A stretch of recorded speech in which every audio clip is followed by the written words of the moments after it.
m'appelle Sonia Basile-Martel, je suis née à la belle ville de Latuc et j'ai 25 ans. J'en viens pas à dire que je suis soit une chanteuse ou peintre ou photographe. Donc j'aime tout simplement dire que je suis artiste multidisciplinaire étant donné que je touche vraiment à tout ce qui est les modes de création. Je pense que je peux dire que j'ai commencé ma pratique artistique en étant jeune tout simplement. J'ai pas l'impression qu'on décide de commencer ça un jour. Je pense que c'est en nous ou ça ne l'est pas. Je pense que je suis plus quelqu'un qui suit la vague. Puis pour le moment, la vague est super bonne. Ça m'amène dans des expositions où je rencontre des artistes extraordinaires. Ça m'amène à partager la scène avec des artistes extraordinaires aussi. Donc je fais confiance à ma bonne étoile. Puis je me trouve là où le vent m'emporte, dans le fond.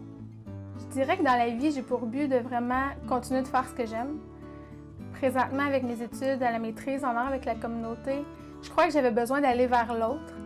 J'avais vraiment besoin, dans ma pratique, de vraiment créer des rencontres, puis d'exprimer ça à travers l'art aussi, mais de permettre à l'autre de s'exprimer aussi à travers des nouvelles méthodes artistiques ou partager des expériences que moi-même j'ai vécues avec l'art. C'est sûr que ma première source d'inspiration, c'est ma famille.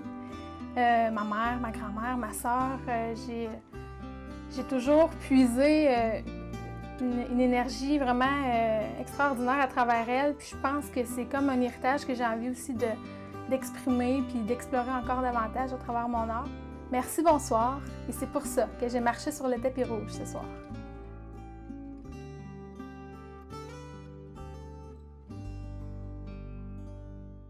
Je m'appelle Mathieu Fortin, j'ai 33 ans, je suis originaire de Latuc et je suis écrivain. J'ai commencé à écrire quand j'étais au début de l'adolescence. En fait, je me souviens quand j'étais en secondaire 1, quand on nous avait demandé quels sont vos loisirs, j'avais répondu lire et écrire. Je fais affaire avec plusieurs éditeurs, donc ce qui est intéressant, c'est que j'ai pas à m'occuper de tout ce qui est édition et distribution. C'est les éditeurs qui le font, donc mes livres sont disponibles en librairie à la grandeur de la province et même en Europe. Des livres qui parlent principalement d'aventures de ma jeunesse, mais de façon un peu plus extrême. Donc, je fais de la littérature fantastique avec une tendance vers l'horreur un peu. Donc, je place des créatures étranges dans la forêt en Haute-Mauricie ou au centre-ville de Trois-Rivières. C'est beaucoup mon dada, donc de prendre des personnages et de les confronter non seulement à des situations qu'ils ne comprennent pas, mais aussi à des choses qu'on conçoit toujours comme étant impossibles. C'est sûr que j'aimerais ça être capable de vivre de ma passion, donc de concilier mon écriture et mon travail, donc de faire seulement ça. Ça serait un accomplissement pour moi.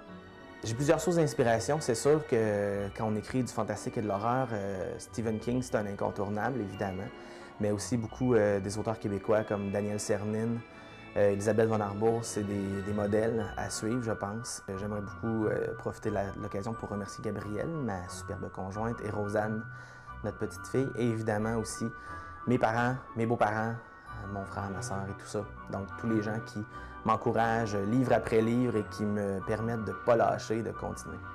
Merci, bonsoir, et c'est pour ça que j'ai marché sur le tapis rouge ce soir. Bonjour, je m'appelle Guillaume Vermette, 24 ans de Trois-Rivières. Je suis un artiste de cirque spécialisé en théâtre physique, ce qui veut dire que je suis un clown. J'ai toujours pratiqué un peu les arts de cirque et le clown sur le side. J'ai été étudiant en psychologie à l'UQTR, puis moi je voulais pratiquer un métier qui me fait du bien, que j'aime et dans lequel je préfère du bien aux autres. Puis c'est à l'intérieur, pour faire ça brièvement, d'un voyage humanitaire au Grand Nord québécois que j'ai réalisé tout le pouvoir du clown et que j'ai décidé d'en faire une carrière. On performe beaucoup dans les festivals, dans les corporatifs, dans les salles de spectacle de plus en plus, un peu partout au Québec et beaucoup à Trois-Rivières. Mes objectifs avec tout ça, avec mon art et ma passion, c'est de vivre de seulement deux choses, c'est-à-dire de numéros clownesques de grande qualité sur scène et de clown social. Ce clown social, c'est autant animation dans les hôpitaux que pour par exemple, les sans-abri ou les aveugles ou les personnes défavorisées. J'ai plusieurs inspirations au niveau artistique, c'est certain, mais je pense que ce qui est le plus important, c'est l'humain derrière l'artiste. Donc, ça va de soi que l'inspiration la plus importante pour moi, c'est Patch Adam, un être incroyable, un surhomme que j'ai eu l'occasion de côtoyer. Puis, bien sûr, ma mère. J'aimerais remercier tous les collaborateurs, les artisans, les artistes des productions Yahoo qui sont impliqués de près ou de loin. J'aimerais remercier Julie Dumont de la Corporation Spectar. J'aimerais remercier particulièrement Rémi Franqueur, sans qui les productions Yahoo ne seraient pas rendues aussi loin et qui aurait pu très bien aussi gagner ce prix en duo avec moi ce soir. Merci, bonsoir, et c'est pour ça que j'ai marché sur le tapis rouge ce soir.